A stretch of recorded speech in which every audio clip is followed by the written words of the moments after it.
Hello viewers, welcome to the lecture series of limits and derivatives. So till now we have studied theorems on limits, how to find the limits and sandwich theorem. और अब हम एक problem session करने वाले हैं जिसमें हम बहुत सारी प्रॉब्लम्स करने वाले हैं. जितना भी हमने स्टडी किया अब तक, बेसिकली जितना भी स्टडी किया सबका मिला जुला के हम कुछ प्रॉब्लम्स करेंगे. ये बेसिकली एनसीईआरटी की प्रॉब्लम्स होने वाली है. मैं हर प्रॉब्लम सॉल्व नहीं करूँगा, जो मुझे लगेगा थोड़ा ठीक ठाक प्रॉब्लम है, बताना चाहिए, वही बताऊंगा. और कुछ कुछ में मैं लगभग थोड़ा सा हिंट देके आपके लिए एक्सरसाइज में भी छोड़ दूंगा. So this is basically a problem session.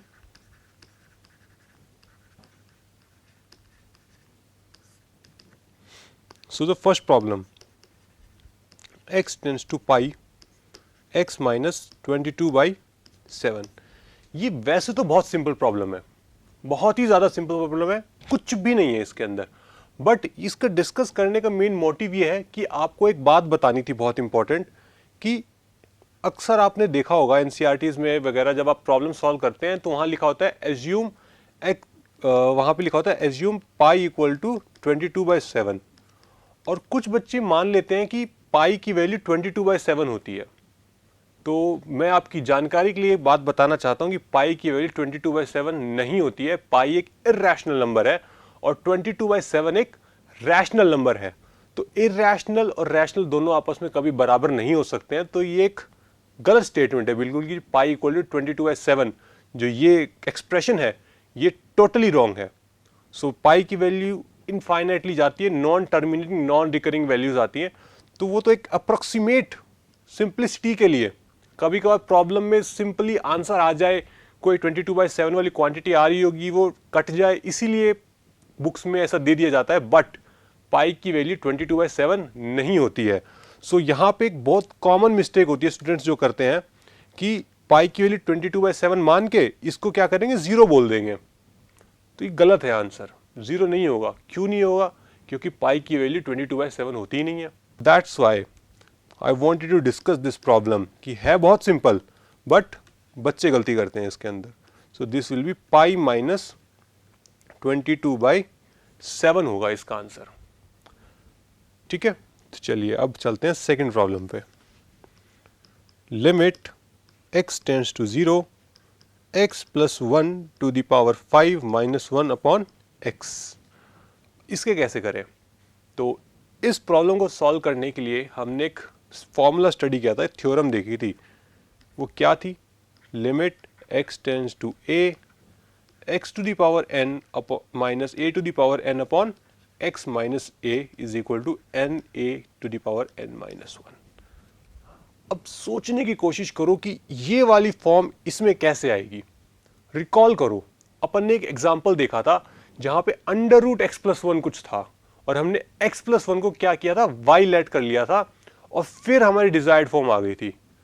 तो try to think, can you do the same thing here? क्या हम x प्लस 1 को y लेट कर ले और फिर क्या हमें ये वाली फॉर्म मिल जाएगी? सो मैंने आपको हिंट दे दिया इस प्रॉब्लम के लिए, and try to do it yourself. और मैं आपको इसका आंसर बता देता हूं. इसका आंसर आपके पास आ जाएगा, इसका आंसर आएगा 5. ओके, सो आगे चलते हैं. Third problem, limit x tends to 2 3x square minus x minus 10 upon x square minus 4. अब ये वाली प्रॉब्लम को देखो, इसमें क्या दिक्कत आ रही है. ये अगर मैं 3x square minus x plus minus 10 में मैं 2 पुट करूँ तो क्या मिलेगा, 4 माइनस 2 माइनस 10 इक्वल टू 0. ठीक है, ये 0 मिल गया मुझे एक. और ये 2 स्क्वायर माइनस 4 करूँगा तब भी 0 आ गया. मतलब एक 0/0 फॉर्म बन रही है ना. तो अपन ने क्या पढ़ा था कि जब अपने पास रैशनल फंक्शन दिया हो और पॉलिनोमियल अपॉन पॉलिनोमियल हो और डिनोमिनेटर में 0 आ जाए, तब हम क्या करते हैं, दो केस बनते हैं कि अपना न्यूमरेटर भी 0 हो जाए और या तो न्यूमरेटर 0 ना हो. बट इस केस में न्यूमरेटर 0 हो रहा है, तो मतलब कि 2 is root of numerator as well as denominator.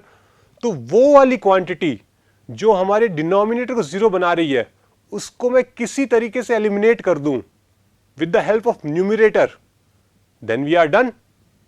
कर सकते हैं उसके बाद तो। So this will be a hint for you and इसका आंसर आएगा 11/4। सिंपली फैक्टराइज दिस और जो कॉमन फैक्टर्स आएंगे उनको सब कट कर देना और बची हुई क्वांटिटी में रख देना लिमिट वैल्यू, तो आंसर आ जाएगा इसका आसानी से। सो एक और देखते हैं, fourth, limit x tends to 3 x to the power 4 minus 81 upon 2x square minus 5x minus 3। अब ये प्रॉब्लम भी एक 0/0 फॉर्म हो गई, तो अब फिर क्या करेंगे? सेम वही करेंगे जो लास्ट प्रॉब्लम में किया, फैक्टराइज करेंगे, कॉमन फैक्टर्स जो उनको हटाने की कोशिश करेंगे, क्योंकि हमारा मेन गोल क्या है?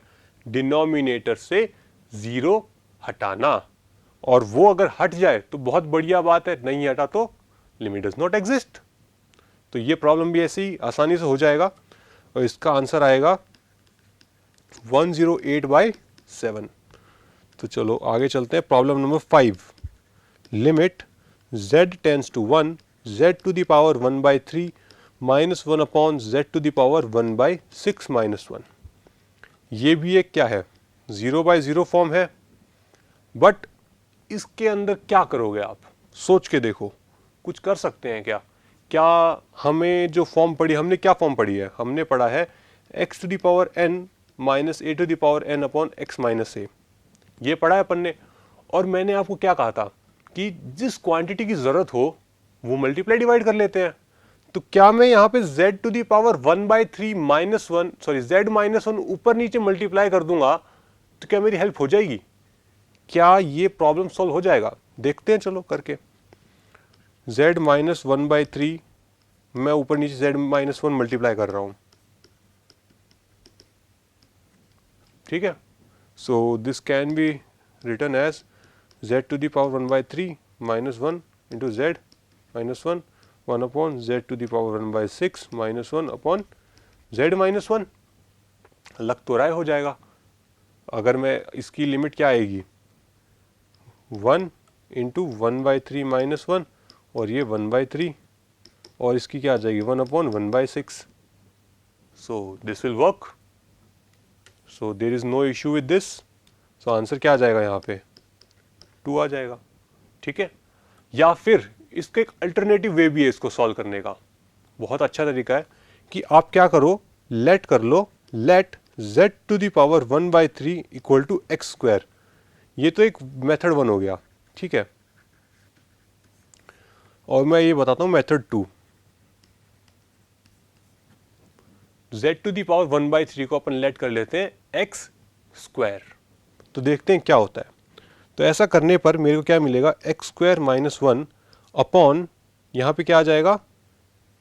x माइनस 1 आ जाएगा, है ना। x माइनस 1 ही तो आएगा, जिनको लगता है नहीं आएगा वो चेक कर ले, क्योंकि यहाँ पे x माइनस 1 ही आएगा।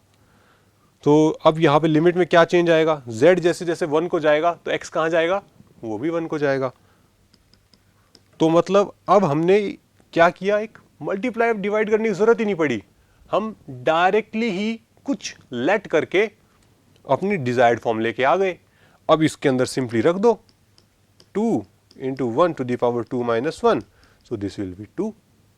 सो फॉर्मूला तो सेम यूज किया है, बट मेथड एक तो ये है कि हमने कुछ लेट कर लिया सो दैट हमारी डिजायर्ड फॉर्म आ गई, और एक तरीका ये था कि हमने कुछ ऊपर नीचे मल्टीप्लाई कर लिया जिससे हमें फिर से डिजायर्ड फॉर्म मिल गई। सो दोनों तरीके काम करते हैं, आप कोई सा भी यूज कर सकते हैं। तो आगे चलते हैं, problem number 6, limit x tends to 0 sine ax upon bx। So इस तरह का प्रॉब्लम तो देखा देखा सा लग रहा है, मतलब हमने कुछ एग्जांपल्स को सॉल्व करते वक्त इस तरह के प्रॉब्लम्स को सॉल्व किया तो था। हमने एक फॉर्मूला पढ़ा था, अगर आप याद कर पा रहे हो तो sine x upon x limit x tends to 0 equal to 1 होता है। तो क्या मैं किसी तरीके से इस फॉर्म में कन्वर्ट कर सकता हूं अपने प्रॉब्लम को? हमारे पास यहाँ पे ax है और नीचे bx है, तो मतलब सिर्फ a की ही कमी है, बाकी तो सब सही है, तो मतलब मुझे ए ही लाना है बस। तो ए लाना है तो ए ऊपर नीचे मल्टीप्लाई कर दो, तो ये हो जाएगा sign a x upon A x into A upon B. और ये वाली लिमिट आपको पता ही है, और ये कांस्टेंट है। अलजेब्रा ऑफ लिमिट में हमने क्या पढ़ा था, कांस्टेंट बाहर आ जाएगा, कांस्टेंट बाहर आ जाएगा, इसकी लिमिट आपको पता ही है। तो इसका आंसर क्या आ जाएगा, ए अपॉन बी। ठीक है, तो सेम वे आप ये वाला प्रॉब्लम भी सॉल्व कर सकते हैं। Limit x tends to 0 sine a x upon sine b x a comma b not equal to 0। आप सेम वे इस प्रॉब्लम को भी सॉल्व कर सकते हैं। I am not going to do it for you, हमने सिमिलर प्रॉब्लम लास्ट लेक्चर में भी देखा था। तो अगला प्रॉब्लम देखते हैं, problem number 8। Limit x tends to 0 cos 2x minus 1 upon cos x minus 1। So जैसा कि मैंने कहा था, आपको प्रॉब्लम्स को सॉल्व करने के लिए कभी कभी फॉर्मूलाज की भी ज़रूरत पड़ेगी, ट्रिग्नोमेट्रिक फॉर्मूलाज की ज़रूरत पड़ेगी, या फिर कुछ आइडेंटिटीज़ होती हैं, जैसे बाइनोमियल एक्सपेंशन की ज़रूरत पड़ी थी अपने को एक के अंदर, कुछ के अंदर ट्रिग्नोमेट्रिक फॉर्मूलाज की ज़रूरत पड़ी थी। तो सेम यहाँ पे हमें एक ट्रिग्नोमेट्रिक फॉर्मूला की ज़रूरत पड़ेगी इसको सॉल्व करने के लिए। तो वो क्या है, वो है cos 2x equal to 1 minus 2 sine square x। इस फॉर्मूला को यूज़ करके हम इसकी लिमिट आराम से निकाल सकते हैं। कैसे निकालेंगे, चलो देखते हैं। तो ये वाला फॉर्मूला है अपना, ठीक है। सो cos 2x minus 1 upon cos x minus 1 को मैं कैसे लिख सकता हूँ, 1 minus 2 sine square x minus 1, कोई दिक्कत नहीं है।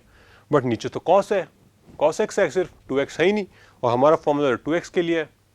तो इसके लिए भी हमने जुगाड़ पड़ा हुआ है पहले से कि भाई 2x को x से रिप्लेस कर दो, या फिर x को x/2 से रिप्लेस कर दो, हो जाएगा फिर तो यहाँ पे sin x में भी क्या चेंज आएगा, यहाँ पे x/2 आ जाएगा। सो this will B 1 minus 2 sine square x/2 minus 1। अब तो ये जानी पहचानी फॉर्म आने लगी धीरे धीरे, ये कट जाएगा सब, ये -2 कट गया, तो अपने पास क्या बच गया, sign x upon sine x/2 का होल स्क्वायर। अब ये प्रॉब्लम कैसा हो गया, इस तरह का नहीं हो गया ये 7th प्रॉब्लम जैसा, भाई स्क्वायर ही तो है ऊपर, बस लिमिट अंदर घुसा दो, स्क्वायर बाद में लगा लेना, हो जाएगा ये भी। सो इसका आंसर आ जाएगा 4। ठीक है, so do it yourself. Let's move ahead, problem number 9। So limit x tends to 0 ax plus x cos x अपॉन b sin x। ये भी कोई टफ प्रॉब्लम नहीं है, सिंपल प्रॉब्लम है, 0/0 फॉर्म है। कोशिश करो, सोचो इसके बारे में। इसका आंसर आएगा a प्लस 1 अपॉन बी। जैसे हमने अभी तक प्रॉब्लम्स किए वैसे ही होगा, इसके बारे में अच्छे से सोचो, इसके बारे में कोई हिंट नहीं मिलेगी, सिंपल प्रॉब्लम है। 10th प्रॉब्लम अपन लेते हैं, limit x tends to π/2, x tends to π/2 tan 2x upon x minus π/2। तो अब यहाँ क्या किया जाए, तो यहाँ पे हम एक काम करते हैं, यहाँ पे लेट कर लेते हैं, let x equal to x minus π/2 equal to Y.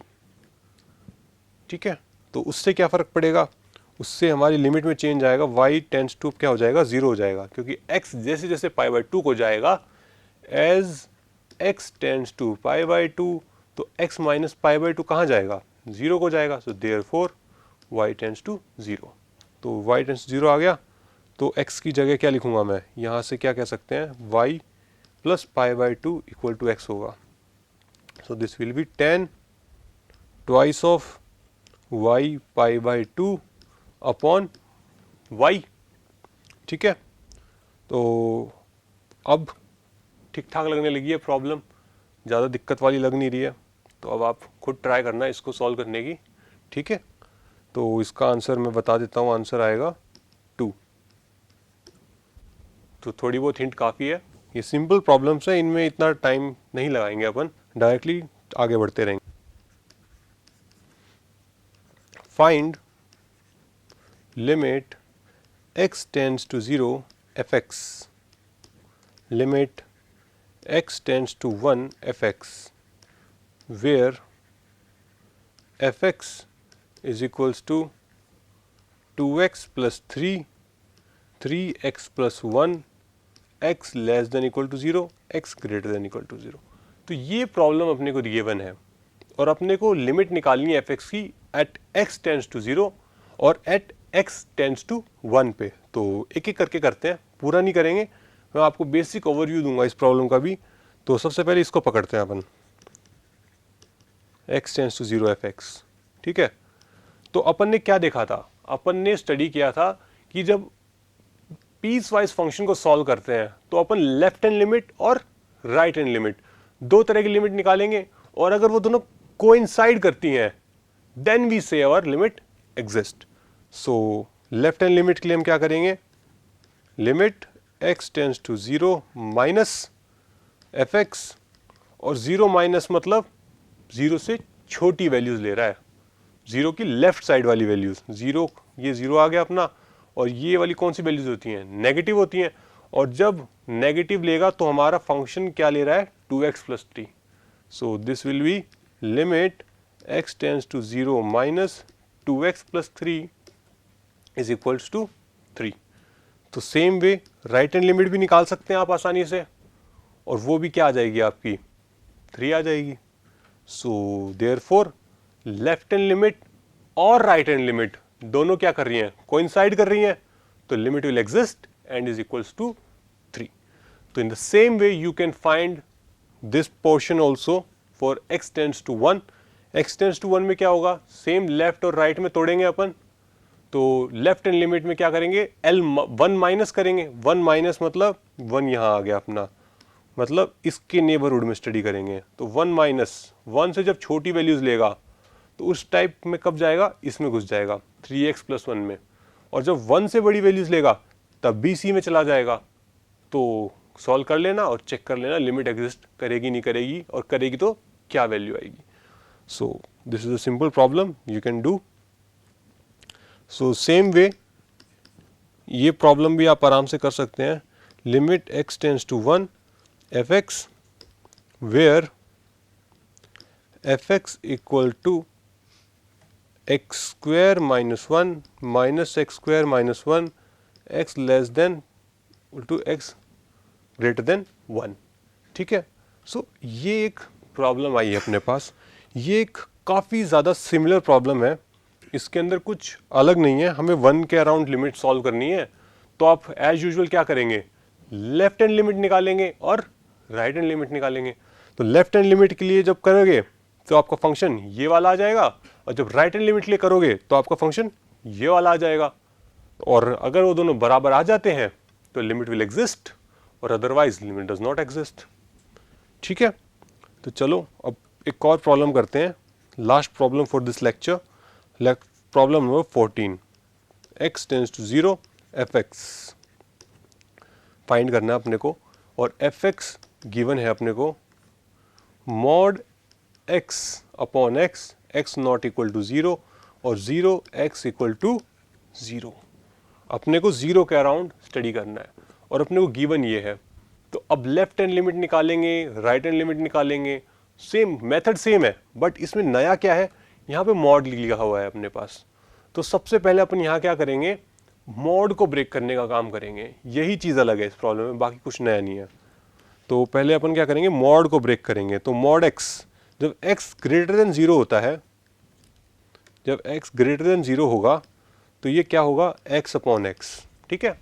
और जब x लेस देन 0 होगा तो ये आ जाएगा माइनस x अपॉन x, और जब x इक्वल टू 0 होगा वो तो हमें 0 दिया ही हुआ है। तो जो हमारा फंक्शन fx है ना, ये हो गया। अब हमने पुराने fx को पकड़ के थोड़ा सा ट्रांसफॉर्म करके और सिंप्लीफाई करके लिख दिया इस फॉर्म में।